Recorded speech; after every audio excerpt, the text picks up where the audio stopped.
인도를 따라서 애굽의 종살에서 해방이 되고 홍해를 건너온 이스라엘 백성들은 광야에서 40년을 보내게 됩니다. 마침내 가나안 땅이 바라다 보이는 자리에 왔을 때에 하나님은 모세를 불러가시죠. 그리고 그 지도력은 여호수아에게로 이양이 됐다고 했습니다. 여호수아는 더 이상 백성들을 이끌고 모세처럼 광야를 헤매야 할 필요는 없었지만 구체적으로 이제 가나안 땅에 들어가서 토착민을 쫓아내는 정복 전쟁을 해야 하는 사람이었습니다. 그래서 여호수아는 모세보다 훨씬 더 무사 쪽에 가깝습니다. 전쟁을, 싸움을 잘하는 사람이에요. 이스라엘 백성들은 가나안 땅을 달라고 한 적이 한 번도 없어요. 지도가 있기를 합니까? 무슨 그때 텔레비전이 있기를 합니까? 그게 어디 붙었는지도 몰라요. 그 땅이 적과 꿀이 흐르는 땅인지 뭐 그것도 알 바 아니에요. 그런데 하나님이 이스라엘 백성들을 너무 사랑하셔서 천국 말고 이 땅에 사는 동안 그들에게 뭔가 좋은 걸 주고 싶으셨는데 그게 가나안 땅이에요. 그래서 아브라함 때부터 내가 가나안 땅 줄 것이다. 그리고 그 앞에 젖과 꿀이 흐르는, 얼마나 좁길래 젖과 꿀이 흐르는 땅으로 표현됐겠습니까? 그렇다고 한다면 달란 것도 아니고 주신다고 했으니까 평안하게 들어가야 될 거 아니에요. 평안하게 여행하듯이 즐기면서 그 땅을 차지하게 하면 좋을 텐데 현실은 전혀 그렇지 않았어요. 차라리 종살이라도 좋으니 다시금 애굽으로 돌아가자라고 하는 말이 나올 만큼 그 상황이 너무 어려웠어요. 가나안 땅까지 들어가는 과정이 너무 고통스러웠습니다.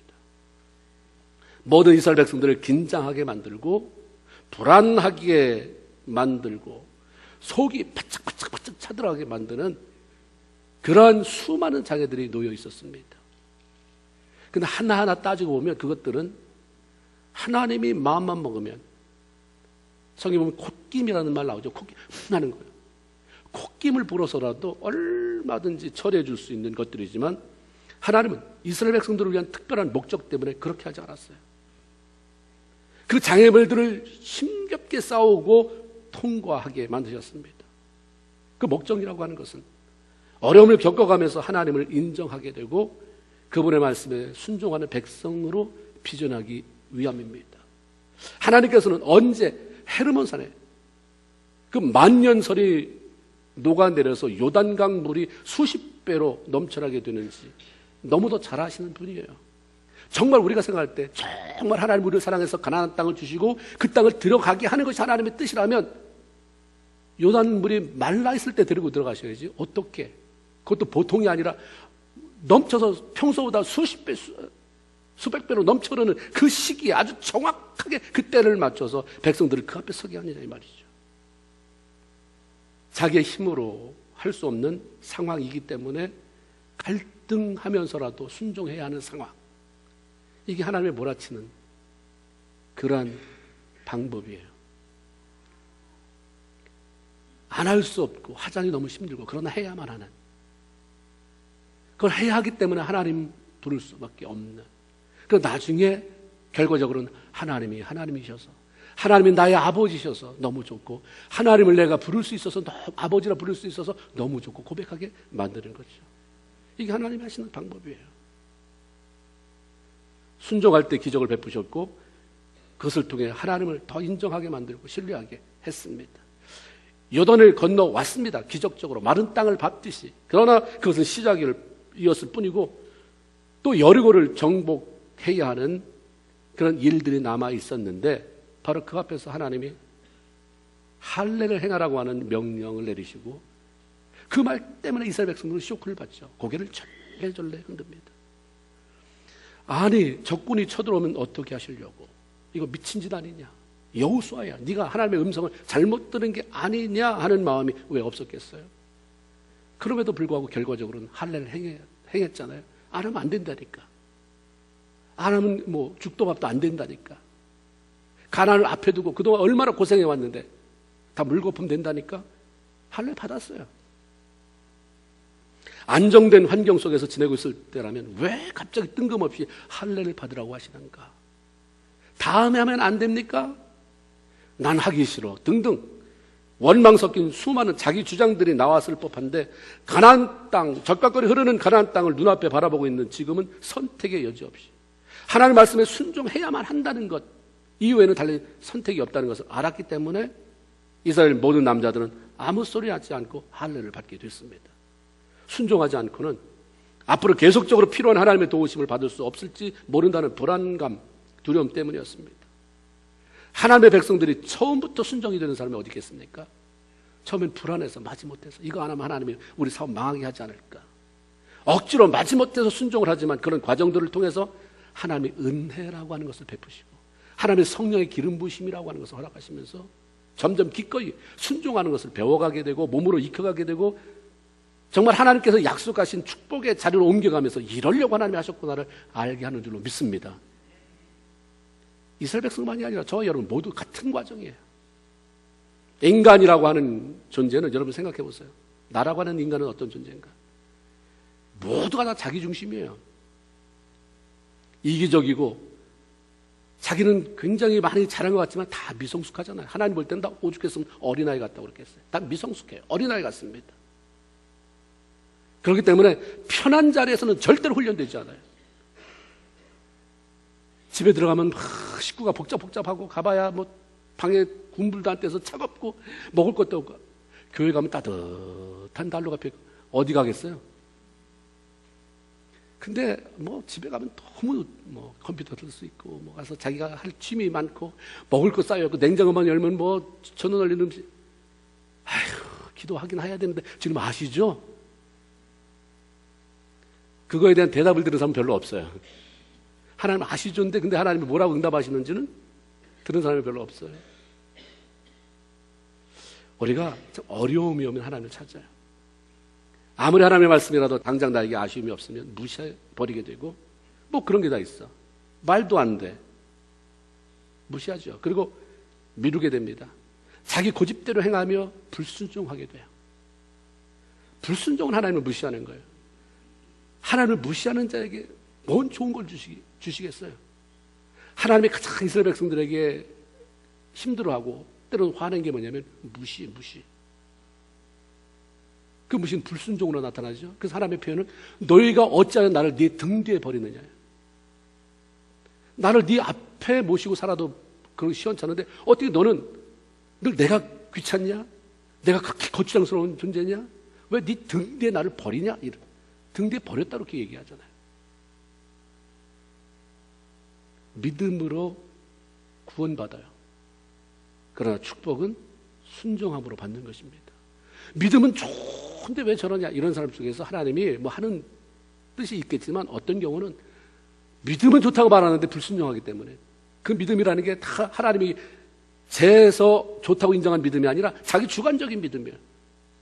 자기 고집으로 내가 이렇게 하면 믿음이지 이게 이것보다 잘하는 사람 있으면 나와보라 그래. 이만큼 하는 사람 있으면 나와보라 그래. 순종이 안 되니까 이런 부분에 막히는구나. 하나님은 사무엘상 15장 22절에 순종이 제사보다 낫다라고 말씀했어요. 하나님을 높여드리는 예배는 그 무엇과도 바꿀 수 없는 것입니다. 소중한 거예요. 그런데 하나님은 그게 참 소중하지만 그것보다 더 중요한 것은 순종이다. 그러니까 순종하는 사람이 예배할 때는 이거는 뭐 이루 말할 수 없는 거예요. 우리가 요즘은 워십, 워시퍼, 그렇죠? 컨템포러리 워십. 그래서 워십팀, 그래서 주님이 뭐라고 말씀하시는 것 같아요? 워십팀이 되기 전에 순종팀이 되나요? 유행에 따라서 교회마다 다 워십팀이 번지잖아요. 매끄럽게 아주 최첨단의 기술 장비들 갖다 놓고. 그런데 하나님이 원하는 거는 그거 아니다. 그거 다른 교회 흉내내지 말고 너희들은 순종하는 순종팀이 되라. 아멘입니까? 여기부터 시작되는 거예요. 순종이 돼야 돼요. 순종이 워십팀, 이 최첨단 그 악기보다 낫다. 매끈하게 그 형식이 매끄럽게 하는 그 예배보다 훨씬 낫다라고 지금 말씀합니다. 순종부터 시작해라. 그렇기 때문에 하나님을 사랑하는 사람, 축복하는 사람에게는 예외 없이 어려움이 찾아와요. 그것을 통해서 하나님 훈련시키십니다. 나는 한 번 예수 믿고 나서 축복하셔서 한 번도 어려움을 겪지 않았다. 그러면 자기 신앙을 다시 점검해야 돼요. 구원받지 못했거나 하나님하고 관계가 없거나요. 히브리서 12장 6절에 주께서 그 사랑하시는 자를 징계하시나니 히브리서 12장 8절 징계는 다 받는 것이거늘 너희에게 없으면 사생자여 참 아들이 아니다. 우리가 이 징계라고 한국 성경에 번역된 게 좀 뉘앙스가 틀려서 잘못 받아들이기 쉽습니다. 이건 영어 성경으로 디스플린이에요. 훈련이에요. 벌을 내린다, 재앙을 내린다가 아니에요. 징계. 그러면 잘못하면 하나님 앞에 벌 받는구나, 징계. 이런 느낌이 훨씬 더 오지만 영어 성경은 디스플린, 훈련이에요. 훈련. 아이를 사랑하는 부모치고 아이가 싫다고 한다고 해서 학교 보내지 않는 사람 없어요. 엄마 나 싫어 했다고 학교 안 보냅니까? 아유, 애 학교 안 보낼 때 이렇게 시간 많고 편한 걸. 첫째 애는 내가 학교를 왜 보냈나 몰라. 이런 부모가 어디 있어요? 귀찮아도 아침마다 애 깨워서 씻기고 먹이고 차 태워 데려다 주는 그런 번잡스러운 일이 있다 할지라도 훈련의 중요성을 알기 때문에, 안 하면 얘는 망한다를 알기 때문에 애 그렇게 하는 거예요. 남의 애 그렇게 합니까? 여러분 새벽같이 가서 옆집 집사님네 애 깨워가지고 학교 보내? 그렇게 안 해. 내니까 하는 거예요. 내니까. 왜 하나님이 우리를 훈련시킵니까? 내니까, 내하니까. 내가 정말 사랑하니까. 잘 되기를 바라니까. 내가 너를 위해서 준비한 축복의 자리가 있는데 그걸 옮겨가야 하니까. 아멘입니까? 이상한 사람 쳐다보는 것처럼 그렇게 쳐다보지 마세요. 저는 하나님 말씀 전하고 있는 것입니다. 훈련. 따라합시다. 훈련은 저주가 아니라 성장의 과정이다. 훈련이 어려움이라고 하는 것을 통해서 이렇게 변장하고 오기 때문에 잘못하면 창피하게 생각해. 저 집사님 저렇게 잘 되는데 왜 나는 안 될까? 나 이거 저주 아닌가? 절대 아니에요. 훈련은 저주가 아니라 성장의 과정입니다. 훈련하지 않는 진짜 이유는 아까 말씀드린 것처럼 진짜 자녀가 아니니까요. 아니면 너무 아주 어려서 아직 훈련 안 된다. 그러나 무엇이 되었든 훈련은 고달프고 힘든 것입니다. 하나님께서는 히브리서 12장에 우리가 훈련받을 때 어떻게 해야 되는지 방법을 자세히 알려주셨어요. 너희가 훈련받을 때에 경히 여기지 말며 낙심하지 말아라. 경이 뭐예요? 우습게 여기지 말아라. 가볍게 여기지 말아라. 어떤 사람은요, 두 가지 현상이 나타나요. 똑같이 신앙생활 하는데 어려우면 재수 되게 없네. 될 대로 되겠지 뭐. 몰라 알아서 되겠지. 이게 뭡니까? 경히 여기는 거예요. 네가 하나님이라고 하는 이름을 부르면서 내가 너를 사랑해서 너를 훈련시키고 옮겨가려고 하는데 됐어 몰라 알게 뭐야 될 대로 돼. 팔자 이런다고 한다면 너 내 계획을 어떻게 알고 그렇게 우습게 보느냐가 되는 것이고, 그러니까 하나님이 경히 여기지 마라라는 말이 들어가 있고요. 하나는 왜 나한테만 이러니? 나보다 별로 교회도 들락날락 빠지는 것 같아. 저 사람은 잘 되는 것 같은데 나는 그냥 다른 사람보다 더 이상으로 하는데 왜 나만 하나님 이러십니까? 이러면서 원망하고 좌절하지 말아라.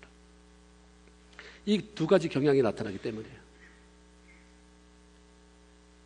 계속해서 거기 뭐라고 말하냐면 하나님이 하는 훈련은 너의 유익임을 반드시 명심해라.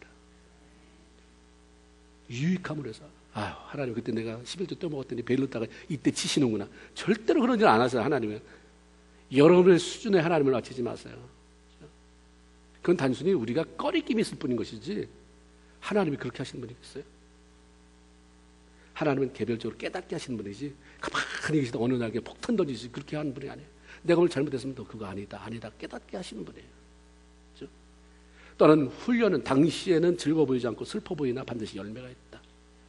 그러면서 하나님이 내리신 결론이 뭐냐면 따라합시다. 피곤한 손, 연약한 무릎 세워라. 어려움을 당하는 분이 별로 없으셔서 목소리가 작은 거예요. 어려움을 당한 분들은 열심히 크게 하세요. 아니면 나도 그런 경험이 있다는 분도 크게 말씀해요. 연약한 뭐예요? 연약한 무릎, 피곤한 손과 연약한 무릎을 세워라. 무슨 말이냐면 피곤한 손은 뭐야? 무슨 일을 하는 손이잖아요. 기력이 다 빠져나가서 아무것도 하고 싶지 않은 이 의욕을 잃어버린 상태. 어려움을 겪다 보니까 내일 나아지겠지 하다 보니까 어느 날 나아지는 것도 없고 나만 그런 것 같고 그러니까 괜히 신경질이 나요. 옆에 잘 사는 사람 보면 특별히 내 안에 저 사람에 대한 뭐가 없는데도 불구하고 말이 툭툭툭툭 몇 개 나가잖아요. 의욕상실해서 그래요. 피곤하니까. 피곤해서 이렇게 다 질이 빠져나갔어요. 연약한 무릎, 기도하고 싶은 마음도 잃어버리고 힘이 빠진 상태. 거기서 다시 일어나라가 아니라 일으켜 세워가라. 네가 스스로 일으켜 세워라. 너를 일으켜 세워. 그럼 하나님은 뭐예요? 도와주신다는 거예요. 하나님께서 사랑하시기에 축복하시려고 훈련을 허락하시는 것인데 그것 때문에 무기력한 삶으로 전락하고 더 나아가서 하나님을 떠나버린다면 얼마나 안타까운 일입니까? 여러분 지금 당하는 기회는 하나님이 주신 절호의 찬스, 그 어려움은 절호의 찬스, 그 기회예요. 최소한 믿음으로 안 와닿더라도 왜 이런 일이 일어날까? 왜 안 풀리나? 왜 막히나? 하나님 우리의 믿음의 수준을 다 알잖아요. 약한 자가 믿습니다 이 말 못하니까 계시다면 할 수 있어요. 하나님이 계시다면 이런 말 할 수 있잖아요. 하나님과 연결돼서 물어보기라도 하라는 거죠. 오늘 본문은 이스라엘 백성들이 여호수아의 인도를 따라서 여리고성을 정복하는 과정을 아주 구체적으로 자세하게 보여주고 있습니다. 여리고성 하나쯤 무너뜨리는 것은 하나님 앞에는 일도 아니에요. 천지만물을 지으신 분이 관해? 천국에서 하늘에서 보일까? 보이지도 않을지도 몰라요. 점 하나도 안 되는 그거 하나 날려보내는 게 뭐렇게 힘들겠습니까? 그런데 하나님은 여리고성을 무너뜨려 놓고 지나가라. 내가 사랑하는 백성이니까 다 무너뜨려 놨다 지나가라가 아니라 이스라엘 백성들에게 정복을 위한 전략을 알려주십니다.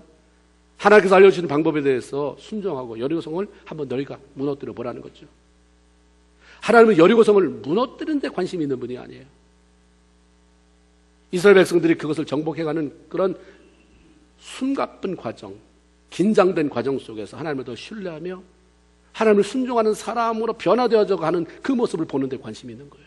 근데 우리는 문제 해결에만 관심이 있어요. 이 어려움을 든 사람 내가 어떻게 변하기를 원하실까를 물어봐야 되는데 사업 빨리 해결해 주세요. 내 아들 빨리 결혼시켜 주세요. 빨리 시집 보내주세요. 빨리 우리의 승진시켜 주세요. 어떤 결과적으로 문제가 해결되는 거에 초점이 맞추니까 그 과정 속에 얼마나 우리가 황폐해지는지를 보세요. 왜냐하면 그 과정만 바라보고 안 되면 내 안에서 뒤집어지는 거예요. 하나님은 그 문제 속에서 나 자신의 한계를 느끼고 하나님을 신뢰하는 자로 변화되어져 가는 것에 관심이 있습니다. 하나님의 관심과 이래서 그런가 보다. 나의 관심이 일치가 되면 그때 놀라운 일이 생겨나는 것입니다. 여리고성은 보통 성과는 달리 벽이 이중으로 되어 있는 거예요. 그냥 쾅 치면 구멍이 뻥 나서 안으로 들어갈 수 있는 게 아니라 있는 힘을 다해서 몰랐죠. 모르고 있는 힘을 저 벽만 부수면 들어갈 수 있다고 했는데 보니까 안에는 더 두꺼운 벽이 놓여있죠. 내 벽은 고고학자의 의하면 내 벽이 얼마나 두꺼운지 그 위로 4차선이 지나간대. 4차선. 오늘날로 말하면 4차선이 지나갈 차 4대가 지날 만큼의 그 두께가 그 안에 또 쌓여 있으니까 이걸 감히 누가 무너뜨립니까? 더군다나 그 여리고로 가보면 거기가 천의 요새지역이에요. 거기 공격해놓은 사람이 겨우 올라가야 돼. 거기를 가뜩이나 같이 평지에서 맞붙어도 힘든데 이 사람들 위에서 내려다보고 있고 여기서 있는 힘을 다해서 겨우 올라가서 이미 진액이 빠진 다음에 싸워야 되니까 이거 게임도 안 되고 거기는 큰 바위 덩어리 같은 것들이 보호해주고 있고요.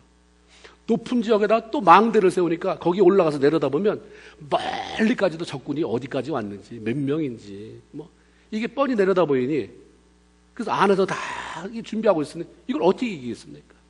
이길 수가 없는 거예요. 불가능한 거예요. 그런데 하나님은 이런 상황 속에서도 여리고를 공격해서 정복할 수 있는 전략을 알려주시잖아요. 이스라엘 백성들이 말씀대로 순종했을 때 기적적으로 여리고성이 무너져 내렸다고 했습니다. 이스라엘 백성들의 여리고 정복이 오늘날 여리고성과는 전혀 관계없는 그런 현대에 살아가고 있는 우리 성도에게 무슨 의미가 있길래 성경에 이런 것을 기록해 놨을까? 도무지 해결할 수 없는 여리고성과 같은 문제가 지금도 저와 여러분 모든 사람들의 삶 가운데 존재하고 있기 때문입니다. 그래서 그 문제들 역시 하나님의 말씀대로 순종하며 나갈 때에 옛날 여리고성이 무너져 내린 것처럼 얼마든지 무너져 내리고 해결될 수 있다고 하는 메시지가 이 안에 들어있는 것입니다. 하나님은 이스라엘 백성들이 아직 여리고성 정복을 위해서 아무것도 하고 있지 않을 때 전략이라고 말하기도 뭐한 애매모호한 그러나 분명한 그런 메시지를 1절에 터뜨려 놓으세요. 1절에 뭐라고 말하냐면 보라 내가 여리고와 그 왕과 용사들을 내 손에 넘겨주었으니 라는 말씀입니다. 이것은 앞으로 너희가 여리고 거민들과 군사들과 싸우게 될 것인데 그러면 내가 너희들 도와서 이기게 해주겠다는 말씀이 아니에요. 내가 이미 지금 말짱해 보이지? 네가 볼 때는 여전히 난공불락의 그런 여리고 성인 것 같아 보이지? 내가 다 싸워놨다. 내가 아모리 왕과 군사들을 제압하여 이겨 놓았으니 넌 다 이긴 싸움을 싸우는 것이다. 할렐루야. 아멘. 내 눈에 안 보일 뿐입니다.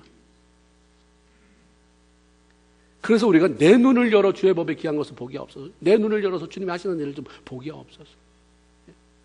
이 말씀의 구체적인 의미는 여리고를 대상으로 하는 싸움에서 이스라엘은 반드시 승리할 수밖에 없다. 그러면 전쟁이 임할 때에 이거 이기게 될지 패하게 될지 알 수 없어서 불안한 마음 가지고 전투에 임하지 말고 이 전쟁 하나님 나에게 이기게 하신다. 이미 하나님이 다 이기게 해놓으신 것이다. 승리를 확신하면서 당당히 나가라고 격려하시는 말씀입니다. 하나님 앞에 제일 김 빠지는 소리가 뭡니까? 내가 너와 함께 할 것이다. 내가 너를 도와줄 것이다. 그럴 때 대답이 뭐 그랬으면 좋겠지만 모르겠어요. 여러분이요 너무 잘 모르겠어요. 이런 말에 습관적으로 하지 마세요. 사람이 마음으로 믿어 뭐로 시인하여? 입, 말, 마음 다 중요해요. 마음으로 안 하면 되지 뭐 꼭 입으로. 입은 굉장히 중요합니다. 하나님도 들으시지만 입이 한 말에 내 귀가 듣고 내 귀가 뇌를 움직여요. 그냥 모르겠어요. 여러분 얼마나 답답하겠어요. 애가 너 어떻게 할래? 이래 몰라. 너 공부 좀 해야지. 몰라. 속 터지는 거예요. 그 자기 자녀들은 그게 답답하면서도 하나님 앞에서는 내가 이렇게 한다? 에휴, 몰라요. 뭐 어떻게 되겠지? 뒤집어져요. 그렇죠? 이왕 아무런 변화가 없을 거라고 한다면, 당장에 뭐가 안 나타난다면 믿음으로 반응하는 게 좋잖아요. 아멘입니까? 아멘.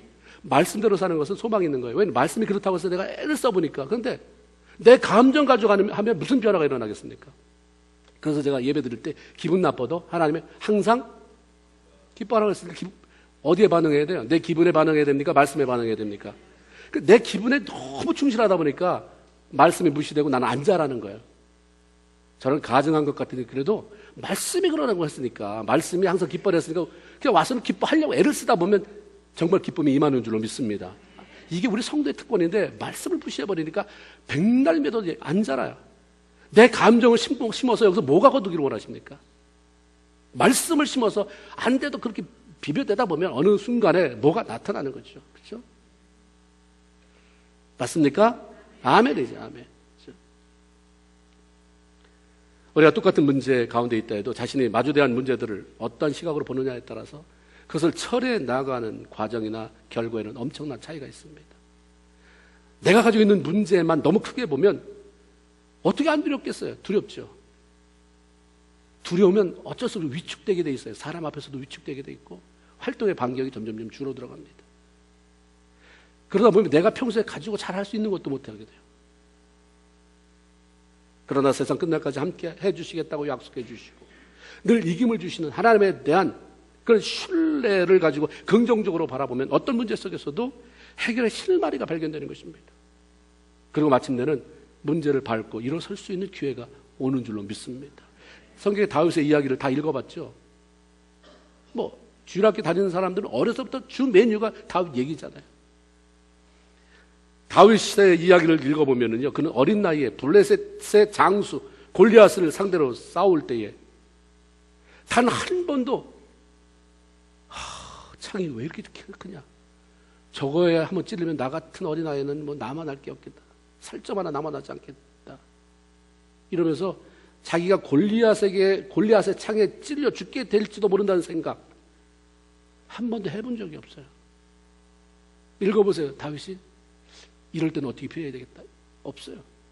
어떤 자기가 죽을지도 모른다는 생각에 사로잡혀서 두려워하거나 불안해한 적이 한 번도 없습니다. 사무엘상 17장 37절에 여호와께서 나를 곰의 발톱에서, 사자의 발톱에서 건져내셨은즉 나를 이 블레셋 사람의 손에서도 건져내리다. 아멘. 전에 함께 하신 하나님이라면 그 하나님이 어디 가셨겠어? 지금 여기 계시지. 나와 또 여전히 함께 계시지. 그 하나님이 함께 계시기 때문에 거인 골리앗을 상대로 한 싸움이라도 나는 뭐 할 수 없다? 질 수 없다. 난 질 수 없다. 이게 왜 져야 되는가? 곰하고 싸워서 이긴 게 나냐? 하나님인데. 그럼 지금은 내가 골리앗 앞에 섰지만 내가 싸우는 거냐? 누가 싸우는 거야? 그 하나님이 어떻게 칠 수 있어요? 칠 수 없으니까. 그 하나님 때문에 나도 여전히 살아있어야 되는 거잖아요. 이거 애가 생각한 거예요, 애가. 다윗이라고 하는 애가. 긍정적인 시각으로 골리앗을 바라보니까 뭔 생각이 들겠어요? 야, 내가 아무렇게나 던져도 저놈은 다 맞겠다. 왜냐면 너무 크니까. 너무 크니까. 이게 작은 상대하고 싸우면 이게 어디다 맞춰야 될지 모르는데 너무 크니까 아무렇게나 던져도 피해갈 길이 없잖아요. 하나님의 도우심으로 한 방에 어디를 맞췄어요? 급소를 맞췄어요, 급소를. 그 거구가 그냥 쓰러져 버리잖아요. 한 방에 쓰러져 버려요. 하나님 빼놓고요, 나는 할 수 있다. 이건 다 자기 암시예요. 우리가 예수 믿는 사람이 나는 I can do 하고 안 믿는 사람이 할 수 있다. 이거 틀린 거예요. 그건 자기 암시예요. 하나님 빼놓는 자기 암시적인 주문이 아니라 하나님에 대한 신뢰로 말미암은 긍정적인 생각이나 시각은 우리로 하여금 어려움을 넉넉히 이기고 나갈 수 있게 만들어줍니다. 아무리 절망적인 어려움을 당한다고 해도 그것은 이미 하나님께서 나를 위해서 이겨놓고 나가게 하신 것이기 때문에 그 하나님, 그 사실만 확신하면서 나가면, 당당히 나가면 반드시 승리하게 되는데, 그런 기쁨, 그런 은총을 누리는 저와 여러분 모두가 되기를 주님의 이름으로 축원을 드립니다. 하나님께서 이제 구체적으로 이 말씀을 하신 다음에 구체적인 전략을 알려주세요. 기가 막힌 전략이에요. 그게 뭐냐면, 모든 군사들이 여리고성을 주변을 돌아라. 6일 동안은 매일 한 바퀴 돌고 제7일째 되는 날은 7바퀴를 돌라고 하는 것입니다. 그리고 나서 7 제사장이 양각 나팔에 양뿔로 만든 나팔을 길게 불 때 온 백성이 함성을 들으면 무너진다. 여러분 생각해 보세요. 나는 지금 생사를 다투는 문제 앞에 긴장하고 있는데 하나님이 이 전쟁에서 승리하는 방법으로 알려주신 전략이 고작 성주의를 돌라고 하니 이거 뭐 애들 장난도 아니고 얼마나 기가 막히겠어요. 여러분 이런 상황이면 어떡하겠어요? 우리가 하다못해 어려움 당할 때 기도해봐. 그러면 네 문제 아니라고 그렇게 너무 쉽게 말하지 마. 이런 말이 그냥 툭툭 튀어나오잖아요. 내가 당할 때는. 근데 그냥 도로래 그냥. 하나님이 왜 이런 유치찬란한 일을 시키는가? 다윗이 골리앗 앞에서 전쟁은 여호와께 속한 것인즉이라고 고백한 것처럼 전쟁의 승리는 하나님께 달린 것이지 너희가 애쓴다고 되는 게 아니라라는 사실을 알려주기 위함입니다. 매일 성을 돌긴 했는데 여리고성이 무너졌다면 여러분이 여리고성을 지금 돌고 있어요. 근데 하나님 매일 한 바퀴 돌으라고 그랬어요. 7째 날 7바퀴 돌으라고 해서 그렇게 했는데 성이 무너졌어요. 야, 우리가 돌아서 무너졌다. 이럴 사람 어디 있겠어요? 아무리 바보라도 그렇게 안 해요. 다 우리가 무엇을 했기 때문에 성을 돌아서 했기 때문에 성이 무너졌다가 아니라 누가 하셨다? 이렇게만 시켜놔도 하나님이 결과적으로는 하나님이 하셨다 하게 만들잖아요. 그렇죠? 하나님은 이스라엘 백성들 마음속에서 자신들이 무엇을 했기 때문에 여리고성이 무너졌다는 생각을 철저히 빼내시기를 원하는 거예요. 온전히 하나님 말씀의 믿음으로 반응해서 순종하면 하나님이 이렇게 놀라운 일을 행하시는구나를 가르치길 원하셨던 것입니다. 하나님은요, 내가 뭘 했다, 이런 걸 제일 싫어하세요. 그래서 하나님이 싫어하는 단어가 뭐예요? 자수성가예요. 자수성가. 네가 뭘 어땠든 자수성가냐? 자수성가하는 사람, 했다고 하는 사람 치고 예수 믿는 사람 거의 없어요. 내가 하나님인데, 내가 힘만 쓰면 되는데. 좀 그러잖아요. 내가 널 어떻게 키웠는데, 내 이 교회를 어떻게 했는데, 뭐. 지금 그러면 뭐라 그래요? 그래, 네가 그렇게 했을 때 난 뭐 했냐, 그럼? 네가 네 자식을 어떻게 키웠는데, 근데 나는 그럼 뭐 한 거야? 너 그때 애 아프다고 나한테 와서 막 그렇게 애 고쳐달라고 기도하고, 사업 안 될 때 그렇다고 그러더니 지금 와서 내가 이렇게, 그럼 나는 뭐 한 거냐? 하나님 원하는 것은 하나님이 하셨습니다. 이렇게 만들어가는 거예요. 그게 예수 믿는 사람이 이렇게 말해야 된다더라가 아니라 아무리 이렇게 뒤져보고 또 뒤져봐도 나 같은 사람을 통해서 이렇게 하게 한 것은, 내 같은 사람이 이 자리에 올라온 것은, 나 같은 사람이 이렇게 쓰임받는 것은 하나님이 하신 것이다. 아멘? 이 말이 저절로 나오게 만드는 거예요. 그 정도 되려면 얼마나 굴러야 되겠습니까? 얼마나 하나님을 만지셔야 되겠어요? 그렇죠? 그런 과정에 있는 분들을 진심으로 축하드립니다. 너무 감사할 일이에요. 이건 정말 감사해요. 아프리카나 남미 등지에서는요, 많은 성도들이 지금도 살아서 역사하시는 하나님을 경험하며 사는 데 비해서 지식의 수준이 높고 문화적인 수준이 높은 서구 사회의 성도들은 그런 기적을 점점 생소하게 느껴요. 안 나타나니까. 아플 때 뭐 그렇게 주여 부를 일 없어요. 병원 가면 되니까. 그래서 의사가 아니 소망 없습니다. 그러면 소망 없나 보다. 그러면 되니까. 그 이유가 뭡니까? 자신의 지식이나 생각, 경험들을 하나님의 말씀보다 앞세움으로 무조건 순종하지 못하기 때문이에요. 이사야 55장 8절, 9절 여호와의 말씀에 내 생각은 그 다음에 하세요. 그거 다 따라하지 마세요. 이거는 상식이니까. 내 생각은 너의 생각보다 높으면 내 길은 너의 길보다 높아서 하늘 땅보다 높은 것 같이 내 길은 너의 길보다 높고 내 생각은 너의 생각보다 높다. 아무리 사람의 지혜가 똑똑하다고 할지라도 아무리 천재 같은 지혜를 가져다 할지라도 성경에 보니까 하나님의 밀어남이 그거보다도 낫다는 거예요. 하나님이 아주 밀어나는 짓을 하려고 해도 인간의 똑똑함보다는 대단하게 높다는 거죠. 어떻게 하나님 우리가 제한할 수 있겠습니까? 그렇기 때문에 가장 현명한 것은 하나님께서 무슨 말씀을 하시든지 그냥 믿음으로 반응하고 순종하며 나가는 것입니다. 그럼 하나님이 하시는 거죠. 하나님이 우리의 믿음과 순종을 잡고 하나님이 일하시는 거예요.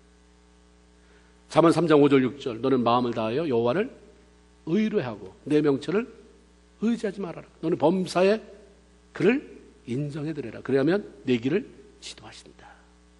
아멘. 예.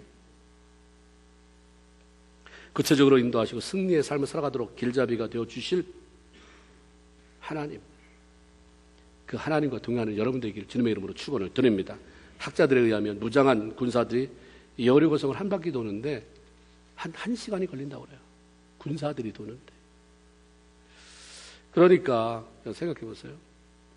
12절에 보면 여호수아가 얼마나 하나님의 말씀에 순종하는지 너 돌아라. 몇 시부터 몇 시까지 돌아라. 이런 말씀 없는데 하나님이 하라 그러면 여호수아는 그냥 새벽같이 항상 보면 새벽 일찍 일어나서 우리가 이런 적극성 보여야 돼요. 그냥 아주 그냥 연기하는 대로 해야 돼. 그래서 나중에 마지막 타서 맨 끝 시간에 하는 거. 1시에 하면 좋을 텐데 12시에 해가지고 11시간을 다 버려버리는. 그렇다고 해서 정작 그 11시간을 활용도 못하면서 그냥 해야 되나 말아야 되나 하는 거를 11시간 버리고. 이런 신앙인이 얼마나 많은지 몰라요. 그렇게 살아가는 사람이. 딱 1시에 순종했으면 11시간은 순종하면서 얻어진 그 놀라운 결과를 가지고 누리면서 살 텐데 그 11시간을 그냥 고민하고 아무 열매도 없이 살아가는 사람들. 찜찜하고 안 하자니 찜찜하고 하자니 싫고 잠깐 딴짓하다가 잊어버렸다가 또 와보면 또 생각이 나고. 그 얼마나 웃겨요. 근데 여호수아는 그냥 뭘 시키면 새벽 일찍. 그럼 우리가 새벽 기도라는 말이 있으니까 뭐 새벽 일찍을 5시로 아니면 6시로 칩시다. 그렇죠? 6시에 나가서 새벽 돌아서 1시간 걸린다니까 집에 들어오면 몇 시예요? 제가 대답해 드릴게요. 6시에서 1시간 돌면 7시입니다. 7시에서 1시간을 돌면 8시예요. 그래서 우리가 6시에 나가서 돌았어요. 사람이 많으니까 뭐 그냥 뭐 1시간 거리지만 뭐 이렇게 어떻게 따라 보면 좀 뭐 보폭이 뭐 다 틀릴 수 있으니까 1시간이 좀 넘게 걸려서 8시에 왔다. 그럼 8시에 들어와서 뭐 하는 거예요? 먹고 자고 먹고 그냥 자는 것밖에 없어요. 다음에 또 그 다음날 6시에 일어나야 되니까. 뭘 하겠어요? 하나님이 아무것도 명령하지도 않고 뭐 마땅히 할 것도 없잖아요. 지금 해야 될 것은 거기서 여리고성은 뭐 이렇게 돌았으니까 이제 우리 다 출근하자. 어디 출근할 때가 있어요. 출근하지. 농사지러 가자. 뭐 농사지를 땅에 써야지. 그래서 집안에 있는 거예요. 가만히. 그렇죠? 얼마나 답답하고 한심한 일이에요. 군사들이니까 아무리 훈련이 덜 됐더라도 차라리 빨리 가서 그냥 치고받고 살든지 죽든지 끝장을 냈으면 좋겠어요. 그렇죠? 그런 명령이 훨씬 낫다고 생각했을 것입니다. 그런데 그게 아니니까 그 긴 시간 뭐 하겠습니까? 내일은 혹시 한 바퀴 돌으면 무슨 일이 생겨날까? 혹시라도 금이 갈까? 혹시라도 뭔가 어떤 사인이 보일까? 뭐가 생기는 거예요? 기대가 생기는 거예요. 기대가.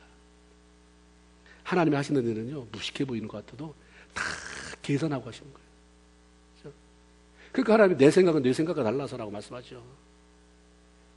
하나님은 하루에 한 바퀴만 돌라는 명령을 내리심으로 이스라엘 백성들로 하여금 많은 시간 하나님이 하시는 일을 기대하며 기다리게 만들었어요.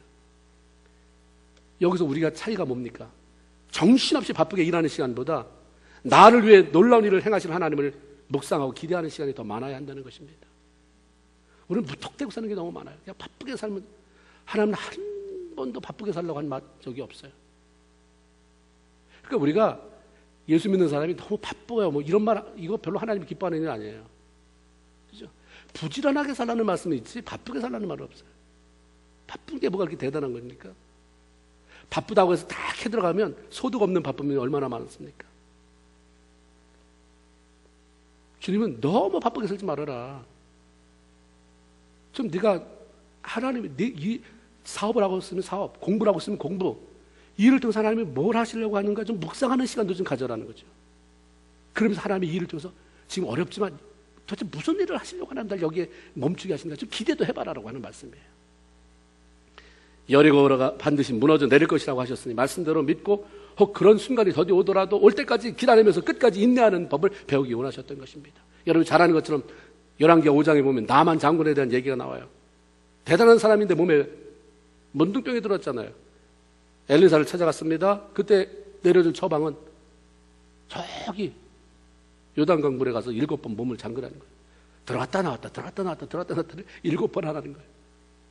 우리가 생각만 해도 한 나라에 특별한 권세를 가진 그 사람이 들어가서 그 짓을 할 거 생각하니까 너무 웃기잖아요. 그 처방이 그게. 들어갔다 나와라. 처음에 신경질 난 거죠. 아니 나한테 이런 네가 신비한 능력이 있다고 해서 나는 나한테 안수하고 그 자리에서 뭔가 우지직반짝 하면서 뭐가 치유의 역사가 일어날 줄 알았는데 그거냐? 그게 다음에 난 안 왔어 여기. 하여튼 그거 본 거 아니잖아요. 순종을 보는 거잖아요. 들어갔어요. 한 번, 두 번 그냥 참고 한 거예요. 어디까지 참을 수 있어요? 6번째까지는 참을 수 있어요. 사람들이 한두 번 해보다 가는 사람 많은데 끈기가 있다는 사람은 몇 번째까지? 6번까지는 하는데 7번 채워야 하나님의 역사가 일어나잖아요. 보세요. 6번까지 했을 때 진물이 말랐다. 피고름이 닿은 게 다 사라지고 꾸덕꾸덕해졌다. 이랬습니까? 똑같아. 변화가 하나도 없는 거예요. 뭔 재미가 있겠어요? 조금이라도 내가 기도했으면 이틀째는 좀 달라지고 3일째 달라지고 사흘째 달라지고 하나님이 7일까지 기도를 했으니까 6일째는 엄청 많이 한 80%는 뭐가 됐어요. 천만 만만의 말씀이에요. 하나님은 그렇게 일하지 않는 분이에요. 어디까지? 끝까지 다 순종하는 것을 달아보시는 분입니다.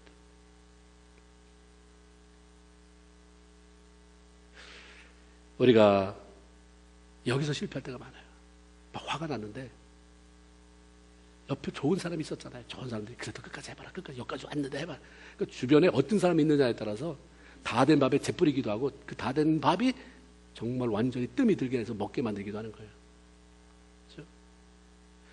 엘리사가 시키는 대로 7번 다 했어요. 올라오자마자 치유가 한꺼번에 다 일어났습니다.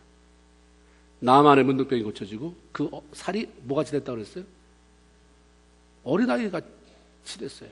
칼잡이가 얼마나 굳은 살이 많겠습니까? 무슨 어린아이 살이에요. 그런데 하나님이 뭐예요? 더 좋게 만드신 거예요. 순종하니까 그대로 회복시켜놨다가 아니라 더 좋게 만드신 하나님. 아멘이십니까? 여리고 성령. 돌기만 하라는 장난같이 들리는 하나님의 명령에 순종해서 돌았어요. 대신 기도했겠죠. 하루 종일 방구석에 있으면서 내일은 뭔가 금이 갈 거야. 틀림없이 금이 갈 거야. 그런데 그런 일 안 벌어져요. 6일 내내 아무런 변화가 없습니다. 하다못해 뭐 금이라도 간 흔적이 있어야 되는데 난공불락의 여리고성은 그 자리에 우뚝 서 있어요. 마치 유대인들, 그 이스라엘 군사들을 비웃기라도 하는 듯이 네가 아무리 그래봤자 그 하나 미친 짓이야. 그래 한번 어디 지쳐서 제풀에 나가 자빠질 때까지 해봐라. 이렇게 말하는 것처럼 그렇게 서 있는 거예요. 그런데 하나님께서 말씀하신 대로 7일째 7바퀴를 돌기를 마치고 나팔을 불고 함성을 질렀을 때에 성경에 보면 여리고성이 그냥 그렇게 주저앉았어요. 문화도 주저앉았어요. 별로 신기하지 않습니까? 너무 많이 들어서 이럴 때는 아멘에 주저앉았습니다. 아멘에 주저앉았어요. 하나님이 말씀하셔서 그렇게 주저앉는다고. 주저앉았단 말이에요. 기다리라고 하는 그때까지 미련스럽게 보일 정도로 기다리는 것이 필요하다는 거예요. 그러니까 내 생각이 내 생각하고 다르다는 거예요. 나 7번 말했으면 7번까지 가. 왜 6번에서? 그건 네 생각이지. 누가 6번까지 하면 조금씩 다 나아질 거라고 얘기했어. 나 그런 얘기 한 적 없는데. 7번 다 채우면 내가 다 회복시켜준다고 얘기했지. 어떻게 6번째에서 뭐가 달라진다고. 난 그렇게 얘기한 적 없는데 내가 막 각본을 써서 만들어요. 이렇게 좀 하실 것이야. 그게 그렇게 복잡하게 믿지 말고 그냥 내가 한 말만 가지고 살아라. 하나님이 하신 말씀만 자꾸 사는 것도 복잡한데 거기다 네 생각 탁 집어넣어가지고 뭘 만들지 말아라. 아무것도 달라지는 것 없이 오히려 더 악화되는 것 같아도 이상하다. 기도하면 좀 나아져야 되는데 어떻게 이 상황이 더 이렇게 복잡해지냐. 왜 문제가 더 터지는 거야. 그럴지라도 말씀 잡고 기다리면 하나님이 정하신 때가 되면 뭐 7번이다라고 뭐 1년이다 6개월이다라고 말씀드린 건 없지만 하나님이 때를 거기다 정해놓고 시작한 일이기 때문에 그 때가 되면 하나님 문제를 부숴내고 해결해 주시고 새로운 길을 열어주신 것을 경험하게 될 텐데 이때까지 인내하며 나가는 저와 여러분 모두가 되기를 주님의 이름으로 축원을 드립니다. 에가서 3장 26절에 보면 사람이 여호와의 구원을 바라고 잠잠히 기다림이 좋도다. 구원이 예수 믿고 천국 가는 구원이 아니라 어려움 속에서 위기 속에서 건져내는 구원을 말하는 거예요. 어려울 때는 하나님이 여기서 건져내 주실 것이다. 해결해 주실 것이다 하고 잠잠히 기다림이 좋다.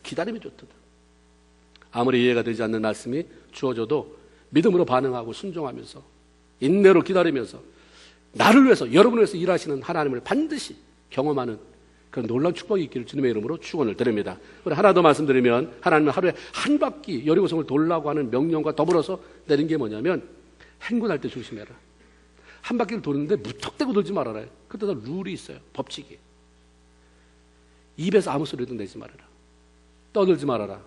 이런 명령이 같이 주어진 거예요. 얼마나 긴장되는 순간이 있겠어요. 한 바퀴를 돌아서 돌지만 뭐 위에서 불화살이 내려올지 뜨거운 물이 퍼부어질지 뭐 돌이 날라올지 누가 알겠어요. 어쨌든 긴장되는 거잖아요. 이런 때는 자기 주변에 누군가 얘기하면서 성을 돌면 덜 지루하고 두려움도 해소되고 긴장감도 해소될 수 있어요. 그렇죠? 조용하면 무서워요. 그러니까 어떤 사람은 조용한 게 너무 무서우니까 괜히 떠드는 사람도 있잖아요. 뭐라고 막 떠드는 거예요. 두려우면 그만 너무너무. 그런데 하나님이 조용해라. Be quiet. 말하지 말아라. 10절 읽어드릴게요. 너희는 외치지 말며 너희 음성을 들리게 하지 말며 너희 입에서 아무 말도 내지 말라. 그러다가 내가 너에게 명령하여 외치라 하는 그날에 외쳐라. 그 시간에 외쳐라. 아니 돌라고 하는 것도 뭐 애같이 우스운 장난 같은 명령 하나 내려놓고 거기 뭘 또 깐깐하게 뭘 떠들지 말아라. 뭐하라. 그럼 우리가 생각할 게 하나님이 하신 말씀은 다 의미가 있다면 이 명령을 왜 내리셨을까요? 왜 말하지 말아라? 왜 떠들지 말아라? 어려움에 처하면 누구든지 조용히 있는 걸 못해요. 조용히 있으라고 하는 것은 하나님에게 초점을 맞추는 거죠. 어려움이 처해 오면 하나님만 바라보고 조용하게 하나님 앞에 초점을 맞추는 게 쉽지 않습니다. 나에게 찾아온 어려움이 내가 잘못해서 그런 게 아니야 라고 변명하고도 싶어지고 나를 이렇게 힘들게 만든 남편, 아내, 아니면 어떤 사람 돈 떼어먹은 누구 그 사람 자꾸 원망하고 싶어지는 거죠. 사람을 원망하거나 불평하는 것은 아무런 도움되지 않아요. 원망은 반드시 관계를 깨트놓게 되어 있고요. 공동체의 결속을 무너뜨려서 같이 망하게 만들어요. 어려움이 찾아와서 그것을 하나님과 더불어 해결해 나가는 시기는 누구를 향해서 입 벌리는 시간이 아니다라는 거죠. 입을 다물고 하나님을 깊이 생각하며 기도하는 시기다. 네가 어려움 당하냐? 입 다물어라. 그때는 말하는 시간이 아니다. 아이가 조용히 잠자는 그 시간에 애가 키가 큰대요. 그러니까 애가 불면증에 걸리면 키가 안 자라요. 안 먹어도 안 자라지만 정말 11시 이후에서 2시까지가 가장 잠이 깊이 숙면하는데 그 시간을 놓쳐버리면 안 자란다는 거야. 건강도 어른들도 해치게 되고. 아이가 잘 때 잘 먹고 잘 자면 자는 시간에 키가 큰다는 거예요. 아이가 조용히 잠자는 동안 키가 자라는 것처럼 바로 이런 시기가 성도들의 영적인 세계를 깊게 만들고 축복받을 수 있는 내면의 세계를 넓히는 시기임을 사단도 알기 때문에 그냥 두지 않아요. 철저히 방해하죠. 그래서 말할 수밖에 없는 상황을 자꾸 만들어요. 심하게 부부싸움을 하면서 말로 서로 상처 주는 게 여러분의 집안에 대박 났을 때입니까? 어려울 때, 힘들 때. 기도하면서 저걸 무너뜨려 나가야 되는 순간에 그때 다 싸워요. 그러니까 우리는 예수 믿으면서 세상 사람도 그렇게 살거든요. 예수 믿는 사람도 그렇게 살아요. 그러니까 별 달라지는 게 없는 거예요.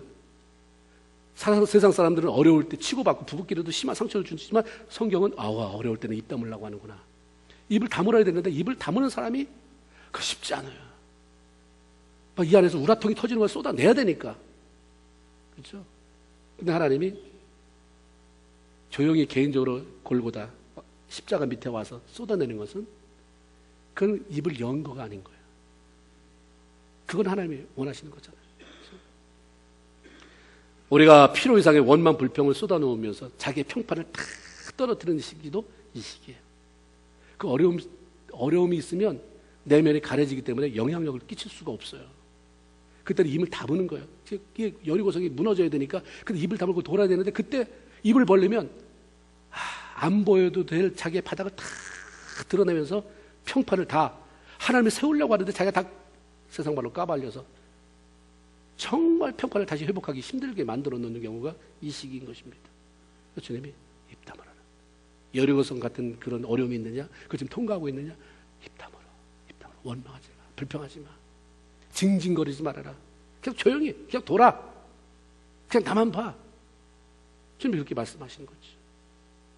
그러게 하나님은 어려움을 통과하는 과정에서는 반드시 소리 지르지 말아라. 내 음성이 들리지 말게 해라. 내 입에서 아무 소리도 내지 말아라.